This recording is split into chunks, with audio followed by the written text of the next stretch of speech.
Narito ang ulo ng mga balita sa mga oras na ito. Inaugurasyon ng DSWD Pag-abot Center para sa mga taong lansangan sa Cebu, pinangunahan ni Pangulong Ferdinand R. Marcos Jr. Pagdagdag ni Pangulong Marcos Jr. ng pondo para palakasin ang Local Government Support Fund, sinuportahan ng Mayors for Good Governance. PNP Chief Jose Melencio Nartates Jr. dumipensa sa nangyaring pag-aresto sa gitna ng paggunita sa 40th anniversary ng EDSA People Power Revolution.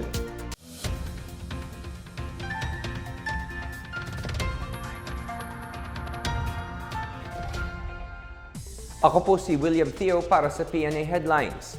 Pinangunahan ni Pangulong Ferdinand R. Marcos Jr. ang inaugurasyon ng Pag-abot Processing Center ng Department of Social Welfare and Development or DSWD sa Liloan, Cebu ngayong Huwebes. Binisita ni Pangulong Marcos ang mga pasilidad ng processing center tulad ng clinic, kusina, dining hall at tulugan.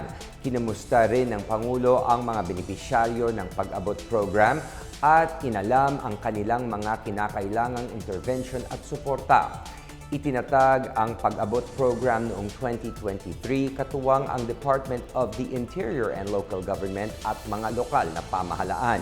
Layunin ng proyektong ito na alalayan ang mga pamilya at individual na nakatira sa mga lansangan.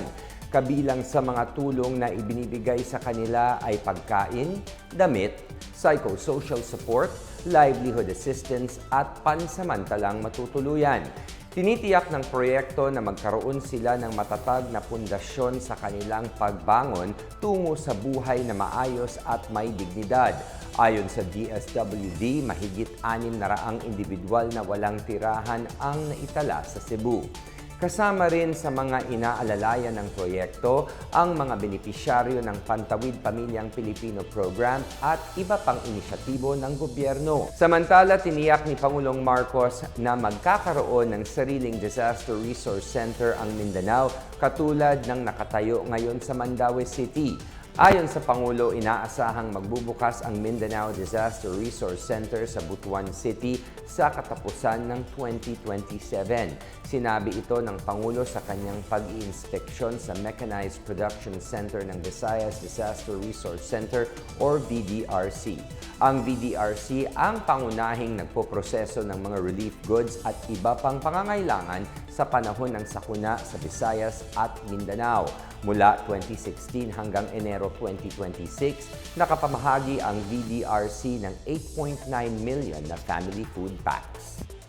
Nagpahayag ng pagsuporta ang isang koalisyon ng mga alkalde sa desisyon ni Pangulong Ferdinand R. Marcos Jr. na dagdagan ng mahigit 57.8 billion pesos ang Local Government Support Fund or LGSF para sa taong 2026. Ayon sa grupong Mayors for Good Governance or M4GG, binibigyang pansin ng pinalawak na LGSF ang papel ng mga LGU sa pagbibigay ng mahalagang serbisyo at pagtugon sa mga pangangailangan ng mga komunidad.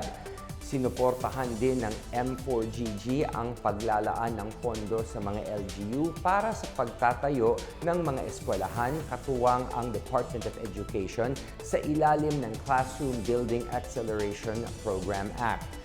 Paniwala ng grupo ang pagpapatupad ng ganitong inisyatibo ng may transparency, pananagutan at integridad ang magbabalik sa tiwala ng taong bayan sa gobyerno. Iniutos ni Pangulong Marcos ang paglalabas ng mahigit 57.8 billion pesos bilang LGSF sa paglulunsad ng programang Sa Bagong Pilipinas, Bawat Bayan Makikinabang sa Malacanang noon February 23. Ito'y anyay para maramdaman ng pantay ng mga komunidad sa buong bansa ang suporta ng national government. Handa naman ang M4GG na makipagtulungan sa gobyerno para masigurong mapapakinabangan ng tama ang LGSF ngayong taon. Dumipensa si Philippine National Police Chief General Jose Melencio Nartates Jr. kaugnay ng pag-aresto sa dalawang individual sa gitna ng paggunita ng ika-40 anibersaryo ng EDSA People Power Revolution at trillion peso march sa Quezon City noong Miyerkules. Ayon kay Nartates, nasa ilalim na striktong kautusan ang mga pulisya upang pairalin ang maximum tolerance sa naganap na kilos protesta. Gayunpaman, kung may sitwasyong masasaktan ang mga kapulisan at may banta sa kaligtasan ng publiko, kailangan na nilang kumilos ukol dito. Inaresto ng mga pulis ang dalawang individual dahil sa di umano'y pambabato at pag-abala sa daloy ng trapiko kung saan 3 responding pulis ang nagtamo ng minor injury. Nahaharap ang dalawa sa kasong direct assault, resistance at disobedience to a person in authority, alarm and scandal at paglabag sa Public Assembly Act.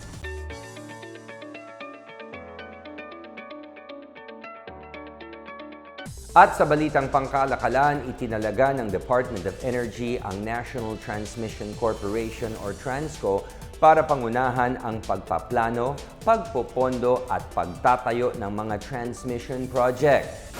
Sa bisa ng Department Circular No. DC 2026-02-0007,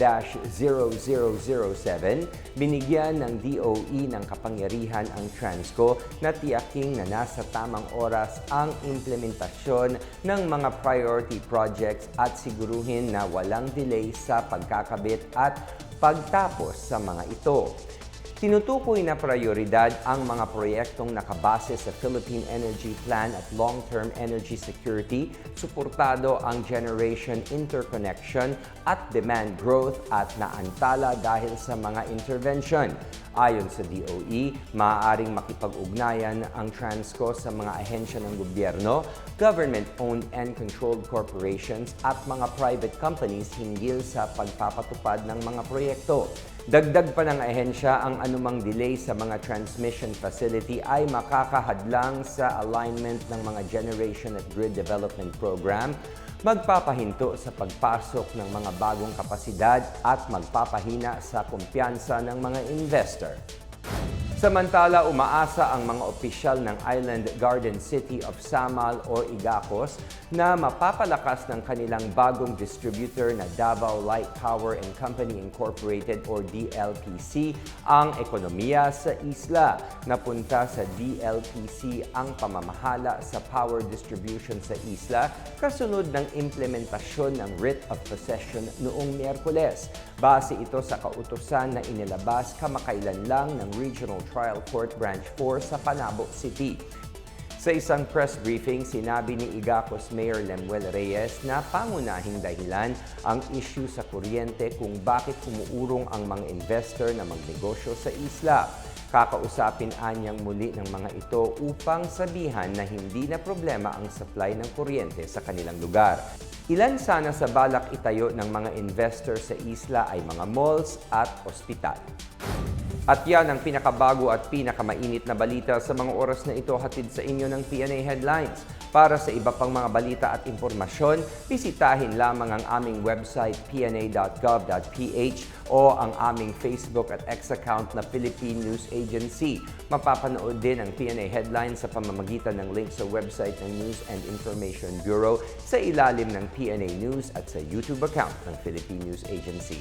Ako po si William Theo at ito ang PNA Headlines, naghahatid ng mga balitang nagbubuklod sa bagong Pilipinas.